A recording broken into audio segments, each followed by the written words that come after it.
We are a world awash in information. Some of it's quality information, but much of it is not. Some of it is even dangerously wrong, a trend exasperated by social media, blurring the lines between credible news and unverified information. So, how do we distinguish between real and fake news? Here to help us learn facts from fiction is Wendy Bounds, award-winning journalist and VP of Content and U.S. Media Partnerships at the global news discovery app, SmartNews. Good morning, Wendy. How are you? Good morning, James. Glad to be here with you on such an important topic. Definitely. What is the problem we're facing with misinformation? You've set it up very well for us, and I think people will feel this even as I'm saying it. We are flooded with information about the election leading up to November 5th. Much of it's quality information, like what's coming from KPLR, but some of it is not. And as you noted, it's dangerously wrong. The advent of social media in terms of people getting more of their news from social media, as well as advances in artificial intelligence, that has made this problem of misinformation even worse leading into the election.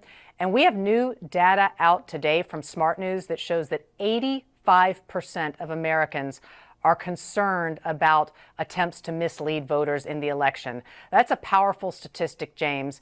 But the good news is there's actually things we can do to protect ourselves. And speaking of which, what is your company doing to combat misinformation, especially around the election?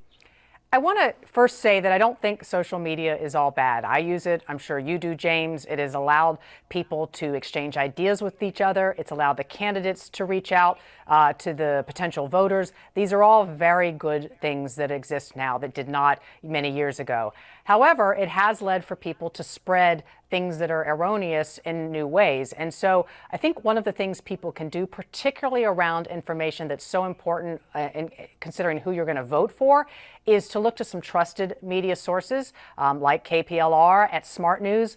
We have hundreds and hundreds of publishers in our app. These are publishers who have news and views from all sides of the political spectrum. But the key thing is they have been vetted for accuracy and reliability before they actually come into our app. And we have teams of safety analysts as well as journalists who are combing through the information every day to make sure that that information is factually correct. So I think that's one place people can start, James. But look, and I think, you're probably thinking about this yourself. There's also some personal responsibility involved here. And I think we need to have people think about ways they too can also be on the lookout for this. Now, Wendy, what can people do to tell the difference between real news and fake news and to ensure what they see online is accurate? Yeah, that's exactly where I was hoping you would go. I think, look, we need to play defense and offense. And on the defensive front, we need to look for what I think of, to keep it simple, is the FACs, facts without the T. F, are you seeing something from a fake expert, somebody who's pretending to have really deep knowledge about something, and they clearly don't. Their background doesn't show it. That's one warning sign. A, angry. Is this content designed to make you feel angry? That is a lot of what happens with misinformation. It's designed to really cut to like how we feel emotionally, and that is something to be on the lookout for. And C, conspiracy theories. You often see misinformation wrapped up in things like that, James. And I want to note that, look, I know it is a lot of time to have to vet what you are reading and seeing and hearing out there, and I understand that, but I do think there are a few things that are as important as when you actually go and vote. And so I think if people can take the time when they hear something that seems off to them to check that, there are free places you can do. Politic Fact is one of them, as well as USA Today factcheck.com and Reuters Fact Check. These are sites where you can go and actually see trending bits of misinformation, and they have been checked and verified by experts, and you can get a sense of whether or not that's something you believe. So it puts some power back in our own hands, James.